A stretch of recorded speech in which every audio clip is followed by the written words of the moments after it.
अस्सलाम वालेकुम friends, welcome back to Top Smarties. Drama serial Maa Nahi सासू मैं, जिसका प्रोमो जूं का तू है, जिसमें शुरू से ही लड़ाइयाँ हो रही हैं, अभी तक वही है। महरीन सलमान को उकसाती है और सलमान अरूज से बदगुमान होकर लड़ाई करता है। शुरू से अब तक यही सब कुछ हम देख रहे हैं, लेकिन इस बार कुछ डिफरेंट होने ही वाला है, क्योंकि यहाँ पर शाइस्ता ने अरूज को समझाया कि तुम महरीन की बातों पर ध्यान ही ना दिया करो, उन्हें सुना ही ना करो। तुम मुझे नहीं देखती, मैं उसे ज़हनी मरीज़ा तस्वर करती हूँ, इसलिए मैंने कभी उसकी बात पर ध्यान ही नहीं दिया, उसे ज़्यादा अहमियत ही नहीं दी, इसीलिए तो कभी टेंशन नहीं ली। अब यही बात अरूज ने अपने जहन में बिठा ली। माँ का फ़ोन आया, हाल चाल पूछने लगी, तो अब अरूज बता देती है, अब जाकर मैं सुकून में आई हूँ, वरना तो महरीन आंटी की वजह से मैं काफ़ी अजियत का शिकार रही हूँ। लेकिन ताईजान ने मुझे समझाया कि मेरी सास तो ज़हनी मरीज़ा है, तभी तो वो उनकी बातों पर ध्यान ही नहीं देती, इसीलिए तो अब मैं भी उनकी बातों पर ध्यान नहीं देती, तभी तो मुझे लगता है कि ज़िंदगी कुछ पुरसुकून हो ही जाएगी। अब महरीन पीछे खड़ी अरूज की बातें सुन रही थी। जब वो सामने आई तो अरूज हक्का बक्का रह गई और पूछने पर बताया कि वो अपनी माँ से बात कर रही है, जिस पर महरीन बुरी तरह से उसे डांटने लगी। अच्छा, मैं ज़हनी मरीज़ा हूँ, मेरी बात पर तुमने ध्यान नहीं देना, मुझे कोई अहमियत नहीं देनी, ऐसी परवरिश की है तुम्हारी माँ ने तुम्हारी। माँ का फ़ोन ऑन था और वो अपनी बेटी की डांट बहुत अच्छे से सुन रही थी, इसलिए उसे सदमा आया कि दिल पर हाथ रखते हुए नीचे गिर जाती है। जैसे ही महरीन अरूज को डांट कर जाती है तो अरूज फिर से माँ से बात करने लगी। आपने सुना वो क्या कह रही थी? ऐसी बातें तो ज़हनी मरीज़ा ही करती हैं, अब आपको यकीन हो गया ना, मैं बिल्कुल ठीक कहती हूँ।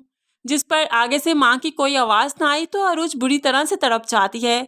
आप बात क्यों नहीं कर रही? क्या मसला है? आप क्यों नहीं बोल रही?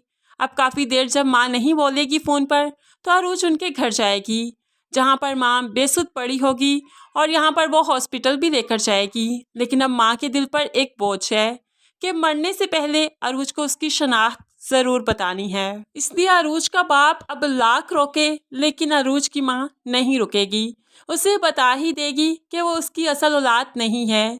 और फिर उसे वो ब्रेसलेट भी देगी जो कि उन्होंने अरूज के हाथ से उतारा था जब वो बचपन में थी, उसका नाम अरीज था। अरूज वो ब्रेसलेट देखकर बहुत बदगुमान हो जाएगी, उसे ऐसे लगेगा कि शायद इन्होंने ही मुझे कहीं से उठाया और मुझे मेरे माँ बाप से दूर किया, क्योंकि इनके पास औलाद नहीं थी। ऐसे में वो काफ़ी बदगुमान होगी तो बाप बताएगा, नहीं बेटा, हमने तुम्हारे माँ बाप को ढूंढने की बहुत कोशिश की लेकिन वो हमें कहीं नहीं मिले। आखिरकार अरीज को अपने माँ बाप पर यकीन आ जाएगा, क्योंकि वो बहुत सच्चे इंसान हैं। अरूज अपना ब्रेसलेट लेकर घर आ जाएगी। ऐसे में अरूज हमें प्रेग्नेंट भी दिखाई जाएगी और फिर उसके घर बेटी पैदा होगी। हमें ऐसा लगता है अरूज उसका नाम अरीज रखेगी, अपने बचपन का नाम, और उसके हाथ में वही ब्रेसलेट पहनाएगी जो कि वकार साहिब ने अपनी बेटी के हाथ में पहनाया था, जिस पर शाइस्ता और वसाई दंग रह जाएंगी कि इसने नाम भी अरूज रखा और ब्रेसलेट भी वैसा है। ऐसे में माजी खुद को दोहराएगा। उसके बाद जब महरीन बच्ची के हाथ में वो ब्रेसलेट देखेगी तो ऐसे कैसे मुमकिन है कि उसे माजी याद ना आए। वो माजी में जाएगी और माजी की झलकियाँ उसे बुरी तरह से झंझोड़ कर रख देंगी। तब उसे ख्याल आएगा उसकी तो एक बेटी थी जिसका नाम अरीज था और यही ब्रेसलेट उसके हाथ में था। ऐसे में महरीन बेहोश हो जाएगी और जैसे ही उठेगी उसे सब कुछ याद आ जाएगा और ड्रामा काफ़ी अच्छी ट्रैक पर चलने वाला है, सिर्फ अरूज की माँ की इस बीमारी के बाद।